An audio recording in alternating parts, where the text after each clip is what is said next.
मित्रांनो, MH-BCA, BBA, BBM, BMS CETच्या registration फॉर्मची डेट आता तिसऱ्यांदा एक्सटेंड झाली आहे आणि थोड्या वेळापूर्वीच MHT CET सेलने त्याच्या ऑफिशियल वेबसाईटवरती त्याच्याबद्दल एक नोटिफिकेशन जाहीर केलं आहे. तर आपण आजच्या व्हिडिओमध्ये ते पाहूया आणि त्यासोबतच आता फॉर्मची डेट एक्सटेंड झाली आहे. त्यामुळे एक्झामच्या डेटवरती काय फरक पडेल, ती पोस्टपोन होईल का नाही, हे सुद्धा जाणून घेऊया. तर व्हिडिओ शेवटपर्यंत पहा आणि अशाच अपडेटसाठी आपल्या चॅनलला सबस्क्राईब करा. तर चला, आपण लगेच आपल्या नोटीसकडे जाऊया. आता मित्रांनो, सगळ्यात पहिलं हे डेट बघा, 13 जानेवारी आहे.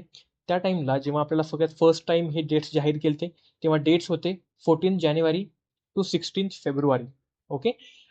नंतर नोटीस आली 16 फेब्रुवारीला. त्यावेळेस आपल्याला फर्स्ट एक्सटेन्शन मिळालं होतं. त्यामध्ये स्टार्टिंग डेट होती 14 जानेवारी, जे की आपली मागची डेट होती.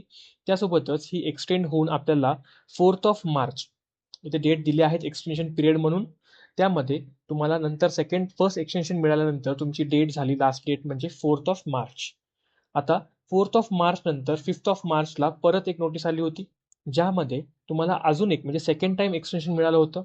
त्यामध्ये डेट झाल्या होत्या 5 मार्च टू 18 मार्च, म्हणजे आजची लास्ट डेट होती.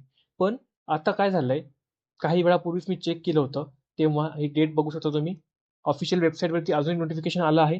इथे त्यांनी दिलंय फायनल एक्सटेन्शन नोटीस. ओके. आता भरपूर विद्यार्थ्यांच्या फॉर्ममध्ये इश्यू येत होते. त्यासोबतच त्यांचे फीस वगैरे किंवा मेन साईट जी आहे ती लोड होत नव्हती. त्यासोबतच डॉक्युमेंट सबमिट होत नव्हते. याच्यामुळे हे गोष्टीला ध्यानात ठेवता MHT सीट सेलने हे फायनल एक्सटेन्शन दिलं आहे.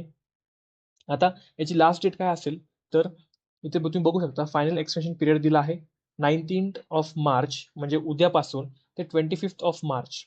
ओके. नियरली 6 to 7 डेज तुम्हाला मिळतात.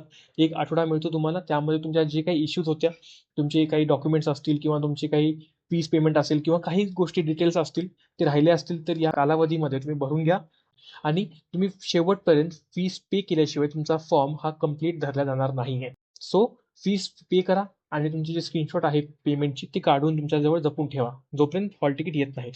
आता मित्रांनो, आपल्याला आपल्या एक्झामची डेट माहिती, ती म्हणजे 28 एप्रिल टू 30 एप्रिल होती. या दिवसामध्ये आपली एक्झाम होणार होती.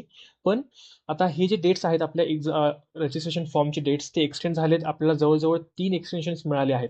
त्यामुळे आपली जी लास्ट डेट आहे ती जवळपास 25 मार्च आली आहे. सो आपल्याला फक्त 1 महिना राहिला एक्झामसाठी. सो याचे खूप जास्त हाय चान्सेस आहेत की आपली एक्झामची डेट सुद्धा पोस्टपॉन किंवा एक्सटेंड होऊ शकते. अजून याचे कन्फर्म काही नोटिफिकेशन आली नाहीये. बट या सगळ्या गोष्टीला आपण पाहता एक्झामचे डेट्स एक्सटेंड व्हायचे चान्सेस खूप जास्त आहेत. पण मित्रांनो, तुम्ही याच्याकडे लक्ष देऊ नका. तुम्ही तुमचा अभ्यास कंटिन्यू करा. तुमची प्रॅक्टिस नीट जाऊ द्या. जेव्हा केव्हा ही नोटीस येईल एक्झाम पोस्टपॉन किंवा एक्सटेंड व्हायची, जर आलीच तर मी आपल्या व्हिडिओद्वारे तुम्हाला हे कळवेल. त्यासोबतच तुम्हाला चांगली तयारी करायची असेल, तुम्हाला जर चांगले क्वेश्चन्स त्यासोबतच MCQ प्रॅक्टिस करायची असेल, तर हे आपल्या व्हिडिओ थ्रू तुम्ही करू शकता. मी आपल्या चॅनलवरती दररोज एक व्हिडिओ टाकत आहे, ज्याच्यामध्ये मी तुमचे प्रत्येक टॉपिक त्यासोबतच कन्सेप्ट कव्हर करत आहे आणि त्याच्यावरती MCQ क्वेश्चन सुद्धा आणत आहे. सो तुम्ही जर तुमची तयारी चांगली करायची असेल तुम्हाला, सो आपल्या चॅनलला सबस्क्राईब करा. त्यासोबतच मित्रांनो, तुम्हाला कोणता सेक्शन अवघड जातो किंवा तुम्हाला कोणत्या टॉपिकवरती जास्त क्वेश्चन्स पाहिजेत, हे देखील मला कमेंटमध्ये सांगा, जेणेकरून मी त्या टॉपिकवरती नक्की व्हिडिओ बनवेल. तर चला मित्रांनो, आपला हा व्हिडिओ इथे थांबूया. धन्यवाद.